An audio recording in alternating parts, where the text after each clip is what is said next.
बात याद आ गई सबरी की। इस बात पे याद आ गई जब राम जी सबरी के वहाँ गए तो देखा सबरी ने कि राम जी आ गए।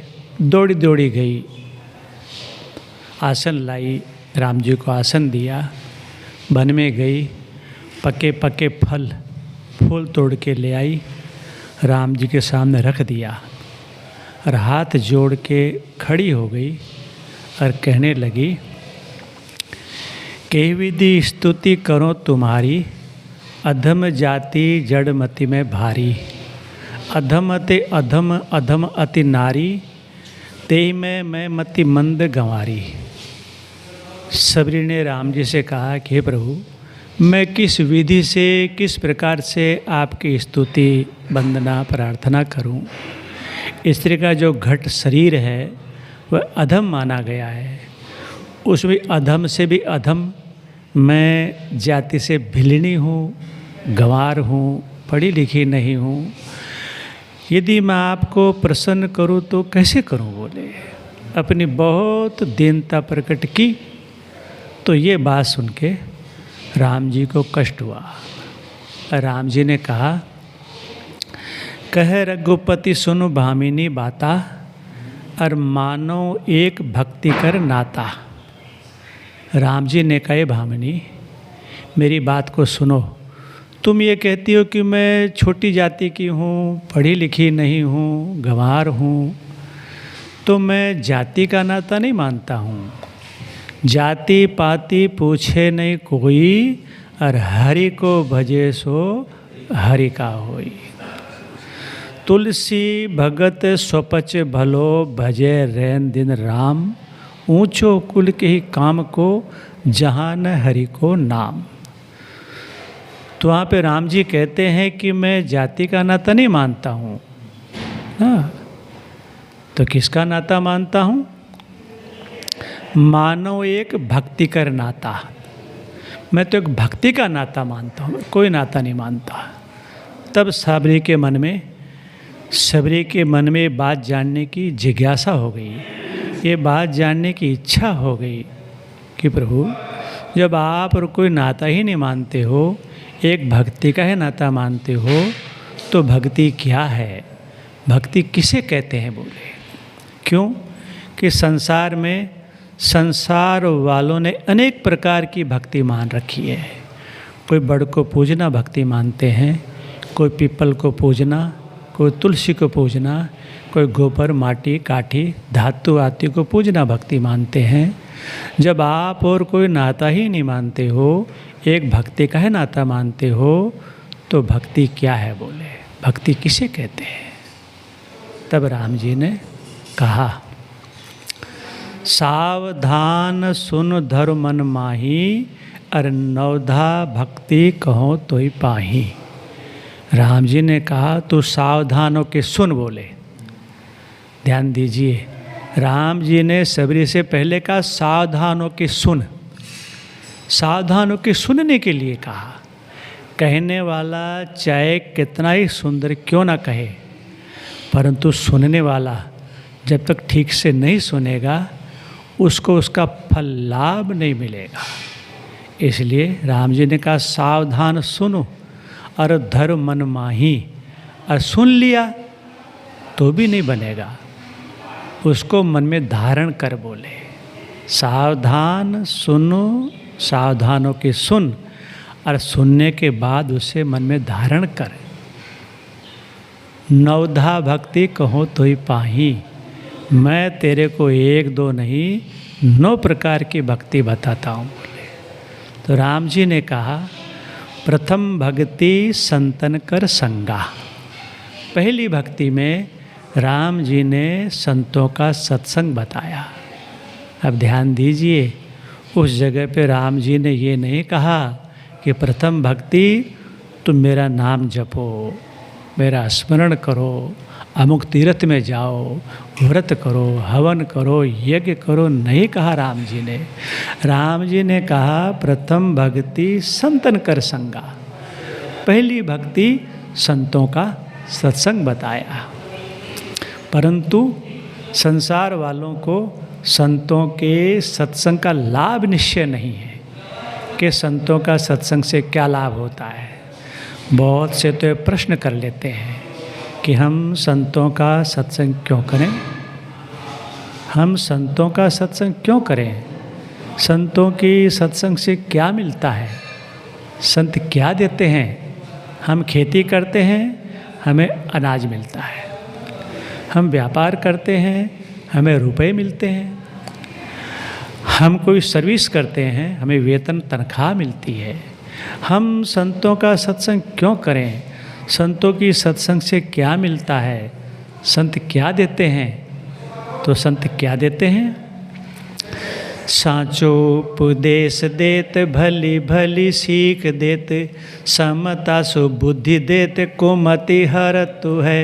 मार्ग देखाय देत, भाव हूँ भगति देत, प्रेम की प्रतीति देत, अभरा भरत है। ज्ञान देत, ध्यान देत, आत्म विचार देत, ब्रह्म को बताए देते, ब्रह्म में चरत है।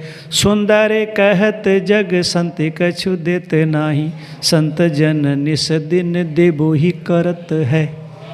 संत क्या देते हैं, सच्चा उपदेश देते हैं, भली भली सीख देते हैं, समता सुबुद्धि की बात बताते हैं। समता किसे कहते हैं, यहाँ पे समता का अर्थ है आपस में, परिवार में, घर में मेल मिलाप से रह लेना। कोई दो बात कहे तो सह लेना। आवत गाली एक है, उल्टत होत अनेक, कहीं कबीर न उल्टे, रहे एक की एक। पहले सामने से एक गाली आती है, हमने कहा दो हो गई, फिर उसने कहा चार हो गई, फिर हमने कहा, फिर उसने कहा, ऐसे एक गाली की अनेक गालियां हो गई।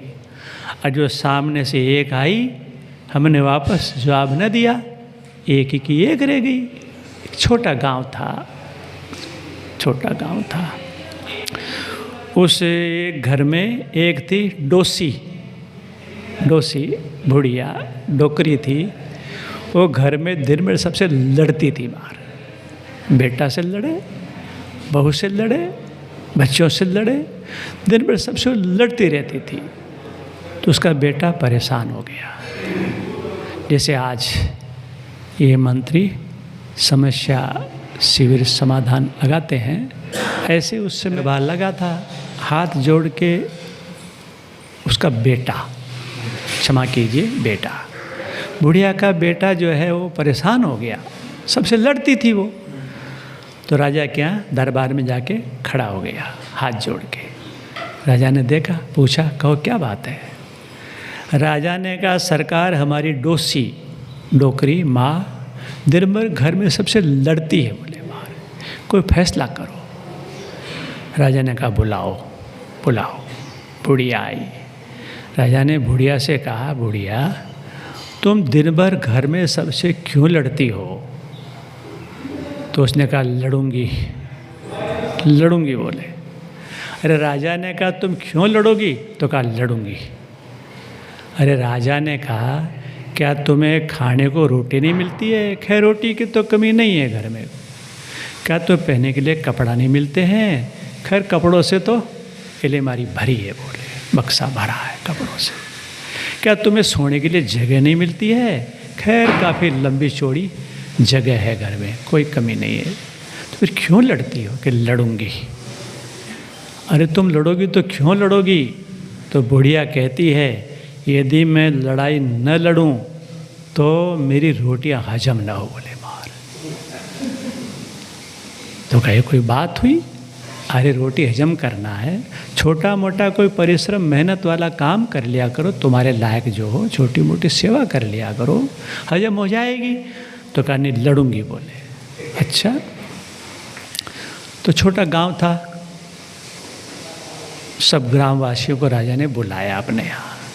बुला के कहा सुनो ग्रामवासियों, ये बुढ़िया एक एक दिन बारी बारी गांव में सबके घर में लड़ने आएगी।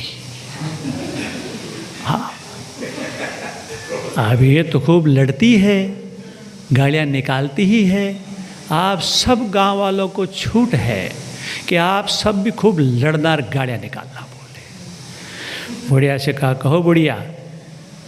उसने कहा, मुझे मंजूर है, मुझे लड़ना है, गाड़ियाँ निकालनी है, चाहे जहाँ भेजो बोले।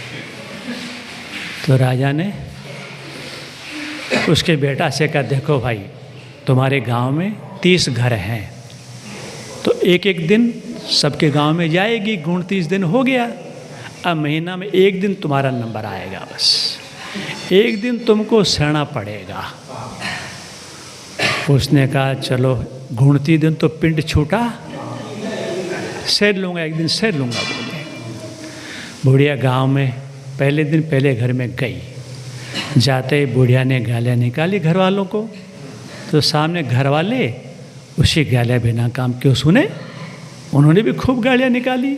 बुढ़िया ने भी खूब हाथ हिला हिला के गालियाँ निकाली, और सामने घर वाले खूब पानी पी पी के गालियाँ निकाली। निकालते निकालते बुढ़िया थक गई, क्या करे, चुपचाप घर में कोना में आके बैठ गई। दूसरे दिन दूसरे घर में गई। जाते ही बुढ़िया ने गालियाँ निकाली, तो सामने गालियाँ बिना काम क्यों सुने, उन्होंने भी खूब पानी पी पी के निकाली गालियाँ। निकालते निकालते बुढ़िया थक गई, चुपचाप कोने में आके बैठ गई। इस प्रकार करते करते घर में 2 महिलाएं थी, एक में सासू बहू। तो सासू कुछ उदास थी, तो बहू ने पूछ लिया कि माता जी, मैं देखती हूँ आप कई दिन से उदास, इसे क्या बात है। तो सासू ने कहा, बहू से, बेटी मैं तुम्हें क्या बताऊं, कि नहीं बताइए इसे क्या बात है। तो सासू ने कहा बहू से, बेटी इस गांव में एक डोसी है, बुढ़िया है, डोकरी, वो मार कल अपने घर में लड़ने आएगी, तो मैं चिंता में उदास हूँ, मैं उससे लड़ूंगी कैसे। क्यों कि बेटी मैं आज तक किसी से लड़ी नहीं हूँ, इसलिए मैं उसे कैसे लड़ूंगी। बहू ने कहा सासू से कि माता जी अगर आप मुझे आज्ञा दे दें तो मैं उस बुढ़िया का लड़ना हमेशा के लिए मिटा दूँ बोले। सासू ने कहा बहू से, बेटी बड़ी लड़ोकड़ी है वे मार, सारा गांव उससे खूब छका है बोले मार। बहू ने कहा मेरे विश्वास कीजिए, अगर आप आज्ञा दे दें, क्योंकि बिना आपकी आज्ञा के मैं कुछ भी नहीं करूँगी, आप आज्ञा दे दें, मैं हमेशा के लिए उसका लड़ना मिटा दूँ बोले। तो सासू ने कहा बेटी मेरी आज्ञा है बोले, मेरी आज्ञा है। तो बहू ने कहा जिस टाइम लड़ने आवे ना वो घर में, उस टाइम घर में मैं अकेली ही रहूं और कोई दूसरा नहीं रहना चाहिए बोले। कहा ठीक है। दूसरे दिन पति ससुर जहाँ जाना था चले गए। सासू चले गई पड़ोसी घर में और पूरे घर में बहू अकेली थी। पर डोसी डोकरी उसके तो लड़ने का न्योता था ना।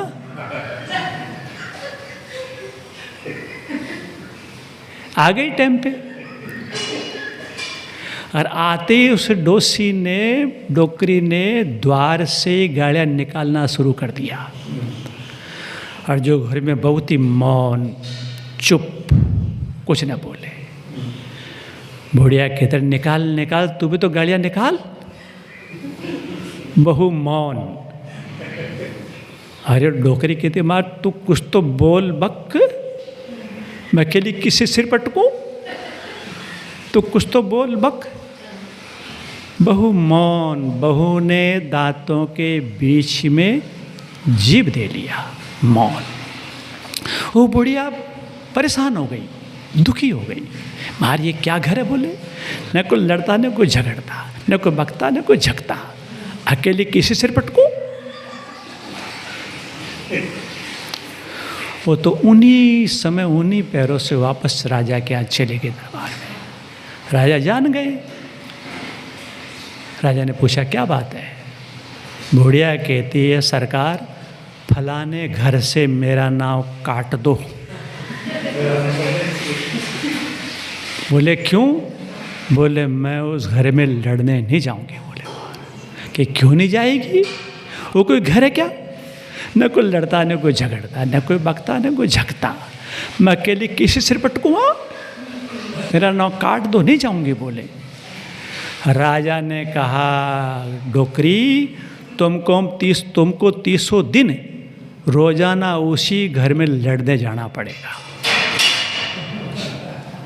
उसने कहा मैं लड़ना छोड़ दूं, ताकि उस घर में नहीं जाऊंगे बोले। कहा छोड़ दे बोले छोड़ दे। तो कहा आज से लड़ना छोड़ दो बोले मार। तो बालू जैसी किरकरी उजर जैसी धूप, ऐसी मीठी कुछ नहीं जैसी मीठी चुप। बालू के रेत के समान किरकरापन किसी में नहीं होता, ऐसी किरकरी होती है बालू रेत। उजर जैसी धूप है सूर्य का प्रकाश, इसके समान उजलापन किसी में नहीं होता है। और ऐसी मीठी संसार में कोई वस्तु नहीं है जैसी मीठी चुप है। अगर कहीं संसार में अमृत है तो वह है मीठी वाणी, मीठा वचन। सद्गुरु कहते हैं मधुर वचन है औषधि, कटुक वचन है तीर, स्वर्ण द्वार वे संचरे साले सकल शरीर। ऐसी वाणी बोलिए मन का आपा खोए, औरन को शीतल करे आपो शीतल होए।